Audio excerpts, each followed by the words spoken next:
দুধ সবসময় আমরা বলি একটা আদর্শ খাবার, কিন্তু ঠান্ডা দুধ পেটের জন্য ভালো। অ্যাসিডিটি উপশমে পাকস্থলীতে অত্যন্ত যে অ্যাসিডিটিটা হয় সেটা শোষণ করে নেয়, বুকে জ্বালা পোড়া বা অ্যাসিডিটি থেকে আরাম দেয়।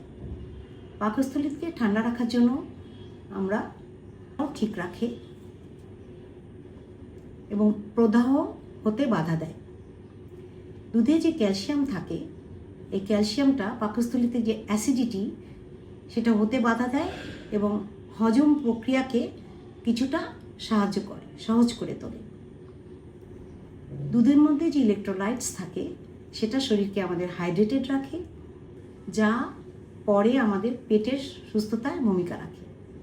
যদি কারোর ল্যাকটোজ ইনটলারেন্স থাকে, দুধ খেলে সমস্যা হয়, পেট ফেঁপে যায় বা বদহজম হয়, তারা দুধ খাওয়া বর্জন করবেন।